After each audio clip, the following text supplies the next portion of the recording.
Muy buenas a todas. Espero que se encuentren de lo mejor. Estamos en el segundo episodio. Pensábamos que ya no iba a haber otro episodio, pero sí, de Salud con Juan Ramsés. En este podcast hablaremos de diferentes temas, entre los que se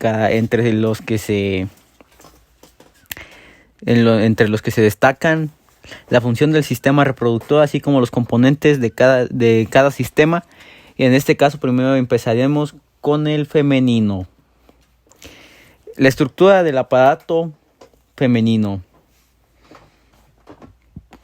El aparato reproductor femenino está constituido por los ovarios, las trompas de falopio, la vagina, la vulva, y todos ellos se encuentran ubicados en la pelvis.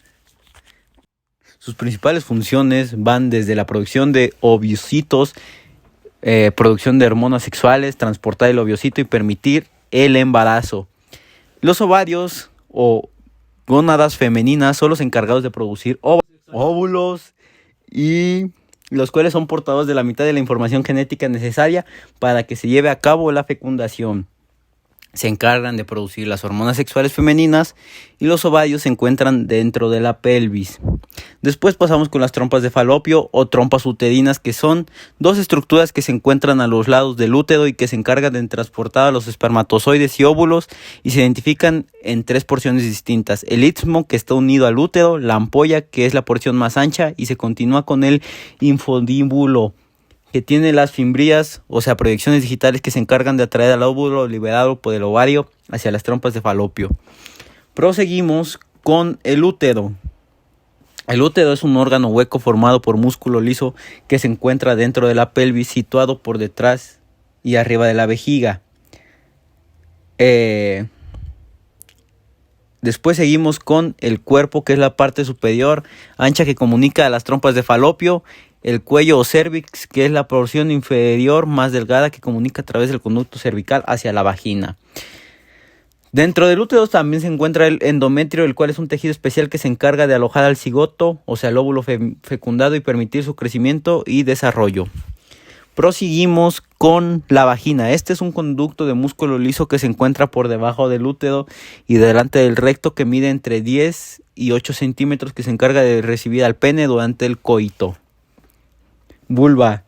Son los genitales externos e incluyen monte de Venus o pubis, que se encuentra sobre el hueso púbico; labios mayores, que son dos pliegues de piel cubiertos de vello púbico que contienen tejido graso; labios menores, son dos pliegues de mucosa que se encuentran dentro de los labios mayores y enmarcan la entrada de la vagina.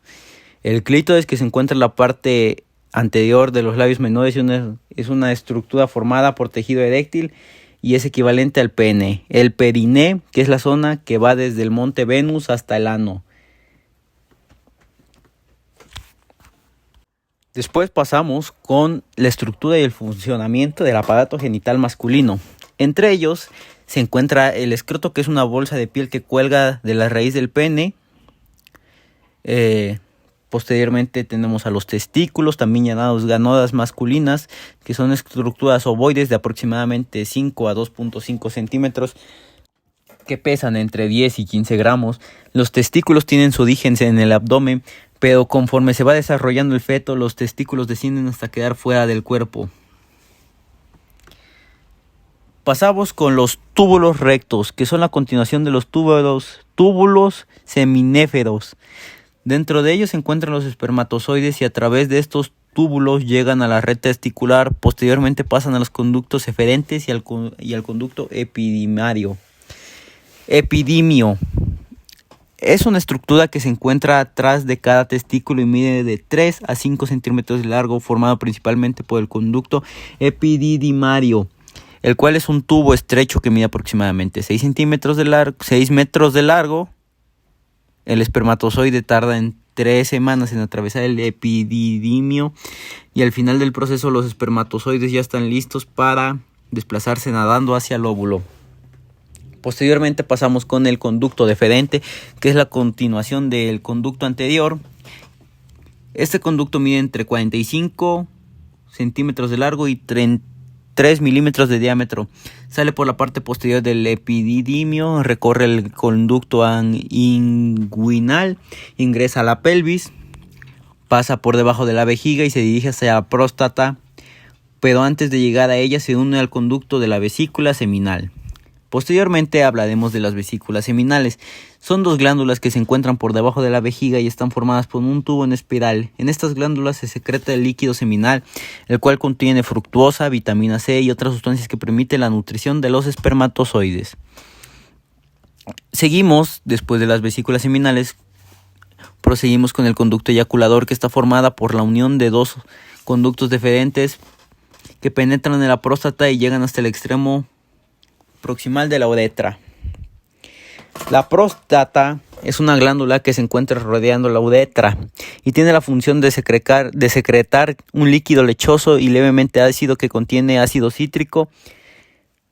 También se encarga de licuar el semen para permitir que los espermatozoides naden libremente. Después pasamos con las glándulas de Cooper. Son 2 glándulas que se encuentran debajo de la próstata y que producen un líquido alcalino dentro de la uretra que permite neutralizar la acidez de la orina y lubricar la uretra y la cabeza durante la eyaculación. La uretra es un conducto que se encarga de llevar la orina y el semen al exterior. En la uretra se pueden identificar 3 diferentes porciones. Uretra prostática se encuentra rodeada por la próstata. Uretra membranosa es la continuación de la prostática y en ella se encuentran los músculos que se encargan de la regulación voluntaria de la micción. Uretra esponjosa es la continuación de la uretra membranosa y se encuentra dentro del pene.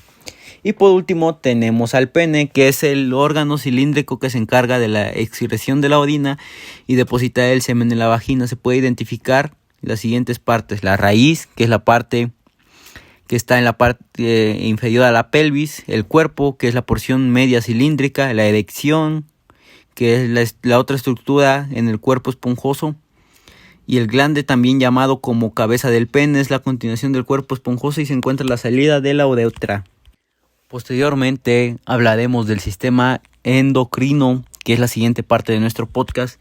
El sistema endocrino está compuesto por las glándulas endocrinas, las cuales se encuentran distribuidas en diferentes partes del cuerpo y se mantienen comunicadas entre sí por moléculas llamadas hormonas. Las hormonas son secretadas por glándulas que viajan a través del torrente sanguíneo y actúan en diversas células del cuerpo denominadas células diana, provocando respuestas que nos permiten mantener la homeostasis, el metabolismo y el crecimiento y el desarrollo de otras funciones que queremos ver más adelante. Las glándulas endocrinas y sus hormonas son el hipotálamo, que es una región que se encuentra dentro del cerebro, por debajo del tálamo y se encarga de conectar al sistema nervioso; el magnocelular, que contiene las neuronas neurosecretoras, las cuales producen las neurohormonas antidiuréticas o vasoprina o oxitocina. Estas son hormonas liberadas en las terminales axónicas y se continúan con la hipófisis posterior. Parvocelular.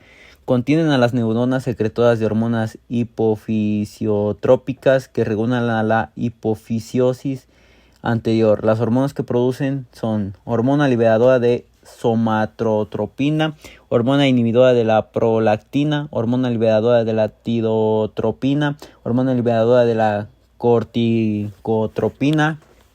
Posteriormente pasamos a la hipófisis.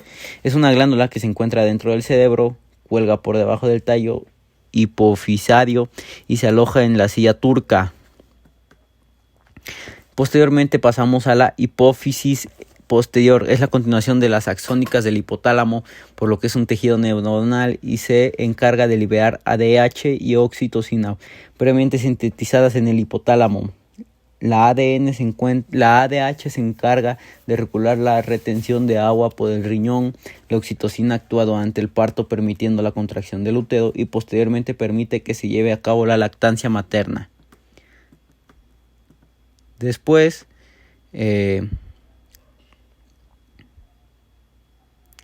tenemos al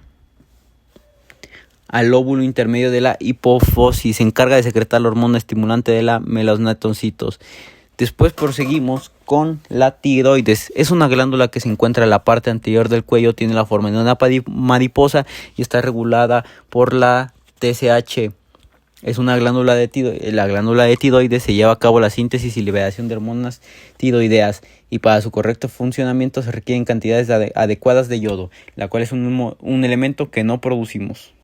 Después pasamos con el crecimiento y la maduración. El crecimiento es principalmente los huesos, la osificación de los cartílagos y la formación de eritrocitos. Después pasamos con el metabolismo. El metabolismo se encarga de producir calor, regula los carbohidratos, proteínas y grasas. Después pasamos con la siguiente parte del sistema endocrino, que son las paratiroides, que son 4 pequeñas glándulas que se encuentran en la parte posterior de la glándula tiroides, y estas glándulas secretan la hormona paratiroidea y calcitroil, que se encargan de controlar el nivel de calcio y fósforo de la sangre. Después pasamos con las suprarrenales, que son 2 glándulas que se encuentran encima de los riñones. Constan de 2 partes, la corteza y la médula, y su actividad está regulada por la CRH y la ACTH del hipotálamo y la hipófisis. Después pasamos con el páncreas, que es un órgano que se encuentra en la cavidad abdominal y está constituido por 2 porciones, una exocrina, que se encarga de sintetizar jugos digestivos que permite la degradación de los alimentos, y la porción endocrina, que solo abarca el 1%, que se encarga de liberar la insulina, células beta y glucagón, manteniendo niveles adecuados de glucosa en la sangre. La insulina normalmente aumenta después de que comemos y se encarga de almacenar glucosa en las células musculares, y el glucagón, por el contrario, se libera entre las comidas y su función consiste en liberar la glucosa. Por su parte, las gonadas son los testículos en los hombres y los ovarios en las mujeres. Los testículos producen la llamada testosterona y los ovarios a progesterona y los estrógenos, ambos encargados de la diferenciación sexual y la reproducción. Por último, pasamos al último bloque de nuestro podcast, en el cual veremos la relación que existen entre los sistemas nerviosos, endocrinos y reproductores. Bueno, en el sistema nervioso, el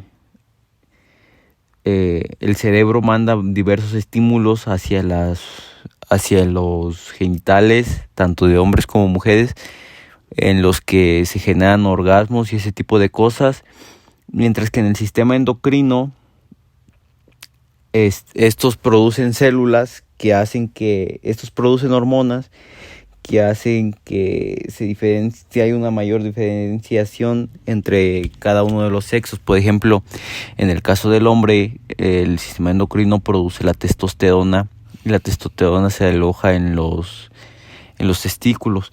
Esto hace que es una hormona que es muy característica del hombre, y por ejemplo en el caso de las mujeres se aloja en los esterógenos, se alojan en los ovarios, y estos hacen pues diversas funciones que son de vital importancia para una buena diferenciación entre la sexualidad de cada uno de los sexos. Bueno, esto sería todo por el podcast de hoy. Este sería todos los temas que veremos en el podcast del día de hoy.